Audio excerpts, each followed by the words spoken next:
Shalom अलैकुम everyone. आज हम बात करते हैं इसराइल और फ़लस्तीन की मौजूदा जंगी सूरत हाल पर।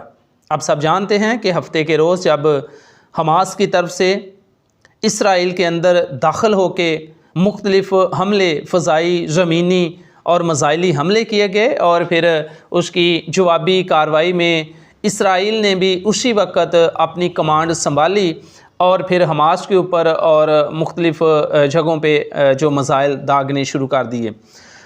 इस जंग ने दुनिया को दो हिस्सों में तकसीम करके रख दिया है। जिस दिन ये वाक़या हुआ यानी 7 अक्टूबर हफ्ते की सुबह, उस वक़्त से ही जो मीडिया चैनल हैं वो तमाम सूरत हाल से दुनिया को आगाह रखने में पेश हैं और हर कोई चैनल चाहता है कि जो सबसे पहले ख़बर है वो हमारे चैनल से ही नशर की जाए। और इसके साथ साथ सोशल मीडिया की जो दुनिया है, आप सब जानते हैं कि वो तो मौजूदा जो मीडिया है उससे भी कहीं ज़्यादा एक्टिव है और हर कोई इस जंग के ऊपर मुख्तलिफ अपनी जो राय है उसका इजहार कर रहा है। जो दुनिया दो हिस्सों में तकसीम हुई है वो इस तरह से है कि बेशुमार जो ममालिक हैं उन्होंने इसराइल का साथ लिए हामी भरी है।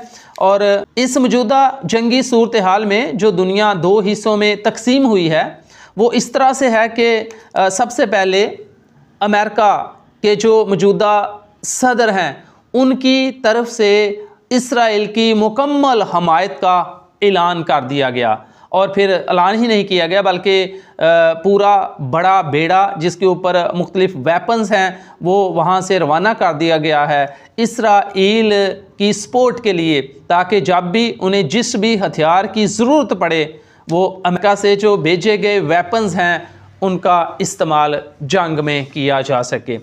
और उसके साथ साथ इसराइल का साथ देने के लिए जो नॉर्वे है, ऑस्ट्रेलिया है, इंडिया के जो मौजूदा वज़ीर आज़म हैं नरेंद्र मोदी साहब, उन्होंने कहा वी स्टैंड विद इज़राइल और उन्होंने ये एक ट्वीट किया है। और उसके अलावा इसराइल की हमायत में पूरा यूरोप उनके साथ खड़ा है इस जंगी सूरत हाल में मदद के लिए। और दूसरी तरफ है फ़लस्तीन के बारे में भी बता दें कि फ़लस्तीन को अकेला नहीं है। सबसे पहले तो ये भी कहा जा रहा है कि ये जो हमास ने इतना बड़ा अटैक किया है उनके ऊपर, इसके पीछे भी कई ममालिक की उसे पहले से ही हमायत हासिल है। और जो मंज़र-ए-आम पे उनकी सपोर्ट में जो ममालिक खड़े हुए हैं उन्होंने उनके साथ देने का ऐलान किया है। नंबर 1 पे लिबनान है, फिर कतर है, फिर ईरान है, तुर्की है और इसके अलावा अंदर खाते तमाम इस्लामी ममालिक फ़लस्तीन के साथ खड़े हैं। बेशक ज़ाहराना तौर पर उन्होंने अभी तक अपनी हमायत का ऐलान नहीं किया। और हम आपको बताना चाहते हैं कि ये जो इस बार जंग शुरू हुई है ये पहली जंगों की तरह नहीं होगी, क्योंकि पहले ऐसे होता था कि ये दोनों जो मुल्क हैं वो आपस में एक दूसरे के साथ पिछले 70-75 सालों से ही मद्द मुकाबल होते रहे हैं। लेकिन जो दुनिया के मुख्तलिफ ममालिक हैं या अक़वाम मुत्तहिदा है उन्होंने बीच में आके इनके साथ एक दूसरे को वो अमन और फिर सुलह के पेज पे लेके आते रहे हैं और फिर आखिरकार जंग बंदी का ऐलान कराया गया और फिर आपस में इनकी सुलह करवाई गई। क्योंकि आप सब जानते हैं कि जंग से ना सिर्फ इंसानी जानों का ज़िया होता है बल्कि जो मुल्क की मईशत है वो भी कई दहाइयाँ पीछे चली जाती है। लेकिन इस बार बजाय कि जो अक़वाम मुत्तहिदा है या मुख्तलिफ ममालिक हैं वो इनके साथ कोई मुफाहमत की पॉलिसी अपनाएं, उसकी बजाय क्या कहा जा रहा है कि हम आपके साथ खड़े हैं। इसराइल के साथ तकरीबन सारा यूरोप और अमेरिका और फिर फ़लस्तीन के साथ तमाम इस्लामी ममालिक।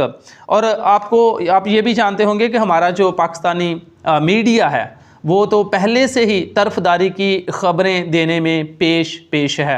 हालांकि हम समझते हैं कि जो मीडिया होता है इसको जो है ना बिल्कुल न्यूट्रल होना चाहिए और जो भी ख़बर होती है उसको सच्चाई के साथ पेश करने की ज़रूरत है, ना कि तरफदारी के साथ। लेकिन फिर भी आप सब जानते हैं कि ऐसा होता ही रहा है। जो किसी की हमायत में होते हैं वो हमेशा उन्हीं की बात करते हैं और वही ख़बरें देते हैं जिनसे उनकी ज़्यादा से ज़्यादा मदद करना ज़ाहिर हो सके। अब ये जो जंग है इसका नतीजा क्या होगा? आप सब जानते हैं कि खुदा का कलाम बाइबल मुक़द्दस जो है वो ऐसे हालातों का पहले से ही ऐलान कर चुकी है। खुदा का कलाम पहले से ही बता चुका है कि आखिर ज़माने में क्या होगा, सल्तनत पर सल्तनतें और कौमों पर कौमें चढ़ाई करेंगी। तो आज वो वक़्त आ चुका है कि एक सल्तनत पर दूसरी सल्तनत और एक कौम दूसरी कौम पर चढ़ाई कर रही है। यानी खुद अपनी बर्तरी के लिए, अपना लोहा मनवाने के लिए लोग आज पेश हैं, चाहे उसमें कितना भी दूसरे का नुकसान हो जाए, किसी को कोई परवाह नहीं है। चाहे वो कोई मुल्क हो, चाहे वो कोई सल्तनत हो, चाहे वो कोई कौम हो, चाहे वो कोई आम इंसान हो, जिनके अंदर ये है कि हम एक अपना लोहा मनवाएं, एक जगीराना निज़ाम मुरतब करें। वो सब इस तरह से ही आप देखते हैं कि कर रहे हैं। अब ये जो जंग है इसका नतीजा शायद बहुत ख़तरनाक निकलने वाला है। अगर इसी तरह से फ़लस्तीन को तमाम ममालिक की, जो मुस्लिम ममालिक हैं, अरब ममालिक हैं, उनकी हमायत हासिल रही और दूसरी तरफ इसराइल को जो यूरोप है और दूसरे जो ममालिक हैं उनकी हमायत हासिल रही, तो फिर इसका मतलब है कि ये जंग सिर्फ़ इसराइल और फ़लस्तीन तक ही महदूद नहीं रहेगी, बल्कि इसके जो असरात हैं वो तमाम दुनिया को भुगतने पड़ेंगे। उसकी वजह यह है कि इस जंग की वजह से जो कारोबारी हालात हैं वो तो पहले से ही आप सब जानते हैं कि इतने अच्छे नहीं हैं, लेकिन इस जंग का तमाम दुनिया के कारोबार पर एक बुरा असर मुरतब होगा।